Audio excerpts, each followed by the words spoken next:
Bonjour et bienvenue à Soyez futé.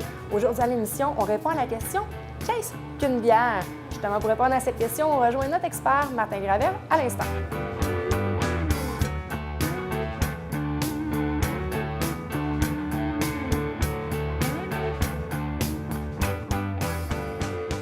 Martin, on a parlé de microbrasserie, on a parlé de l'engouement des gens, mais la question première, là, c'est quoi une bière? Une bière, c'est très simple et très compliqué en même temps. C'est 4 ingrédients de base. C'est de l'eau, c'est du malt, de la céréale, c'est du houblon et une levure.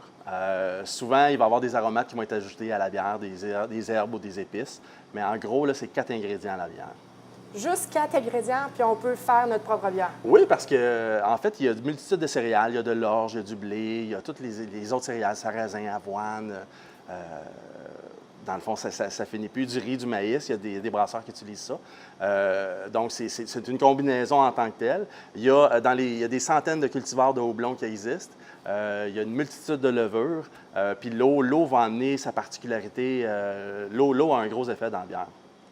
Si on ajoute des...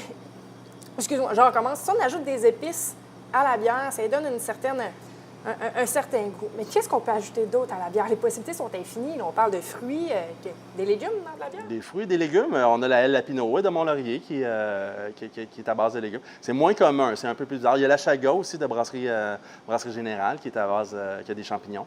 Le Chaga, c'est un champignon. Vraiment, les possibilités sont infinies. Et pour faire découvrir aux gens, si je ne me trompe pas, vous avez eu des événements ici avec M. Hooters, qui est expert en bière. Le titre exact de M. Hooters? Philippe Hooters, c'est un expert en bière, en fait. Expert en bière, il y a différents titres qui peuvent s'appliquer, biérologue et tout, mais on aime ça l'appeler expert en bière.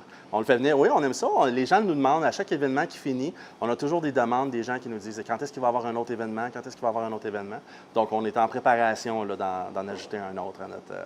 Excellent, on va avoir un scoop, justement, pour la prochaine date. On va avoir un scoop à un moment donné, oui. Aussitôt que la date est fixée, on va pouvoir le dire. Je reviens sur un des éléments que tu as dit dans la bière. L'eau joue un rôle quand même assez important.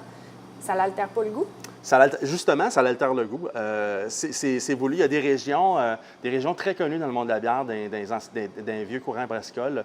On pense à Burton-on-Trent en Angleterre, qui a une eau particulièrement riche en calcium, en sels minéraux. Donc, ça a une influence. Ça a développé le style de base de la pale ale anglaise.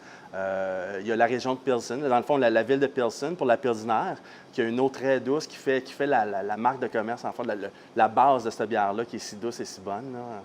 Est-ce que souvent, la légende urbaine, c'est quand on boit, il faut boire de l'eau également. Est-ce que tu le conseilles? Les bières microbrasserie, est-ce qu'on doit vraiment boire de l'eau entre chaque bière, exemple, pour rincer sa bouche, quelque chose comme ça, et surtout pas avoir un mal de tête le lendemain matin? Bien, toujours. Il y a de l'alcool. La part d'alcool est moins grande que dans un vin ou dans un alcool spiritueux, mais c'est toujours intéressant de boire de l'eau. Ça va nous faire apprécier chaque gorgée. Chaque gorgée, après avoir bu une gorgée d'eau, bien, c'est comme...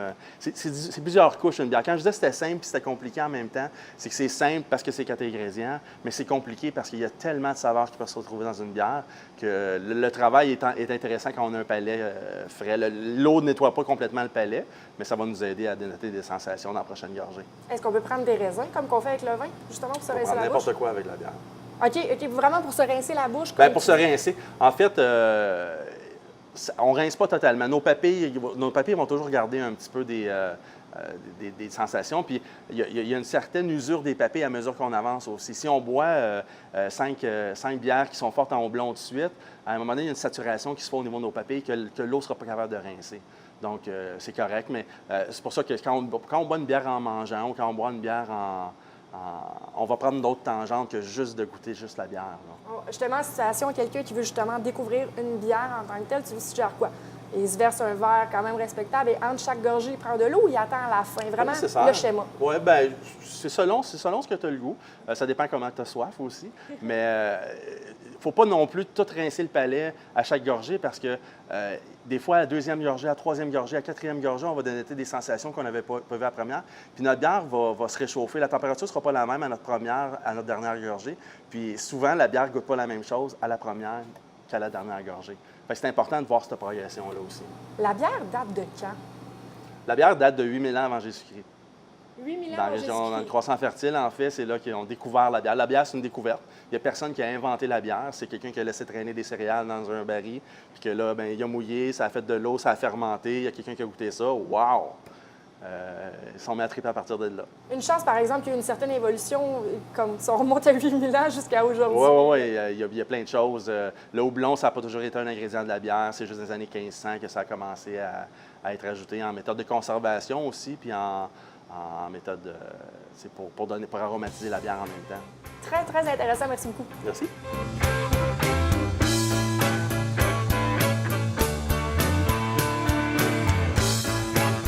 C'est maintenant l'heure de l'accord. Donc, cette semaine, on a quoi, Martin? On a la Blonde de Lance, qui est la microbrasserie Pit Caribou en Gaspésie. On parlait des éléments de base de la bière, l'eau, le malt, le houblon, la levure.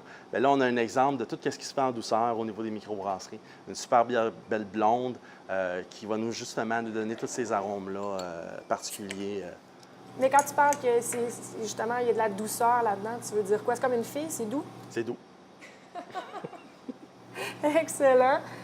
Et là, la mousse qu'il y a sur la bière, j'en profite pendant qu'on la voit. Si la bière ne fait pas de mousse, ça ne marche pas. Il y a des bières qui vont avoir tendance à faire moins de mousse, mais si on a une bière qui est généralement effervescente, qui ne fait pas de mousse, à ce moment-là, il y a un problème. C'est de revenir nous voir et de nous expliquer la situation. Là. On est en mesure de savoir quelle bière qui fait de la mousse et quelle bière qui n'en fait pas. Là. Parfait. Celle-ci, on fait l'accord avec quoi? Celle-ci, on fait l'accord avec un chocolat cette semaine. C'est un chocolat qui a été développé par Rochef en collaboration avec M. Wouters.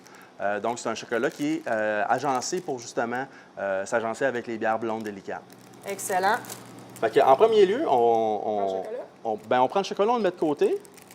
Bien ici. Excuse-moi. Ah, c'est correct. Moi, je suis gourmande, fait que je prends 2 carrés. Mais là, ce qu'on va faire, c'est qu'on va faire la même chose avec la bière. On va la sentir. OK. On va essayer de voir qu'est-ce qui en découle. Fait qu'on le voit à la douceur. Il n'y a rien d'agressant au nez. On sent la céréale un petit peu, hein, comme une odeur de pain. Donc ça, c'est le malt, c'est la céréale qui va faire ça. Une chance que tu es en avant de moi parce que tu m'aurais demandé qu'est-ce que je sentais. J'aurais dit, bien, la bière. Là, Oui, c'est la Non, réponse. mais on peut quand même le détecter. Là, mais... Oui, on détecte comme des céréales le matin, là, des fois, là, ce petit goût-là là, de champ, en fait, de blé ou de céréales, en fait, de malt. Là.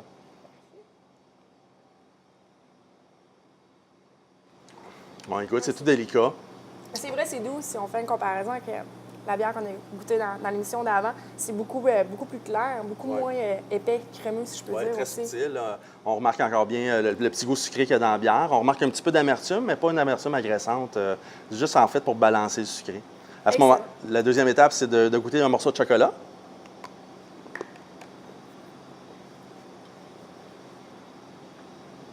Il faut faire voyager. Là. Oui, on goûte bien partout. Parfait. Fait que là, on dénote les goûts du chocolat. Puis après ça, on va venir rincer avec la bière pour voir quel effet que ça donne.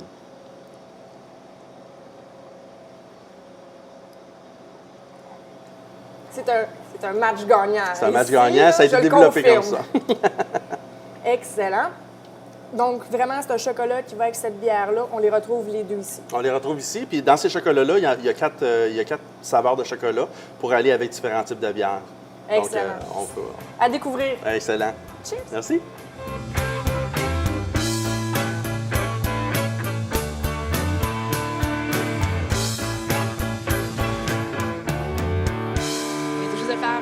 Avec bière, chocolat. Et là, on rejoint Nathalie pour rester dans la même thématique. On reste pour les dents sucrées. Tu nous fais découvrir des produits chocolatés.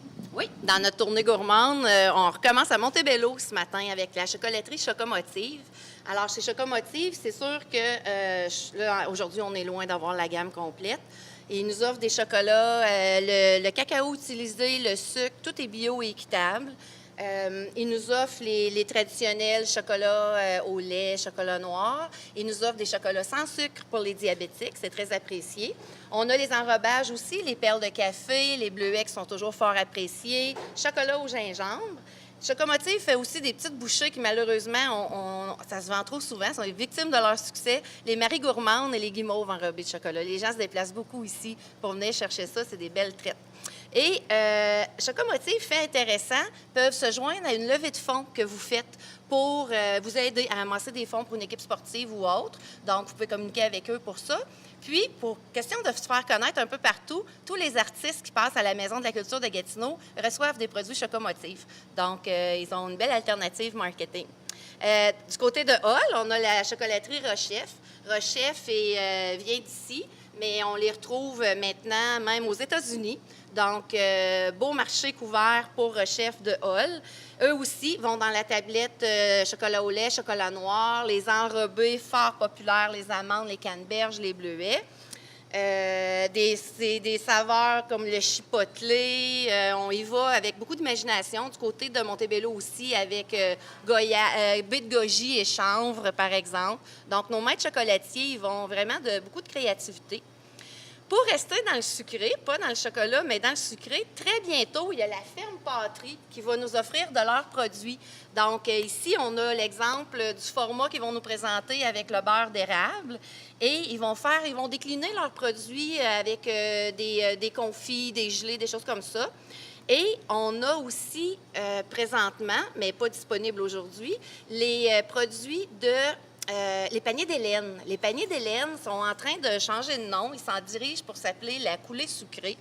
Et les produits de la coulée sucrée, ce sont des produits qui ont comme particularité le miel et l'érable.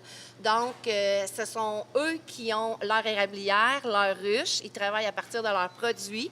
Ils font même pousser leurs petits fruits, donc fraises, framboises, gadelles, etc.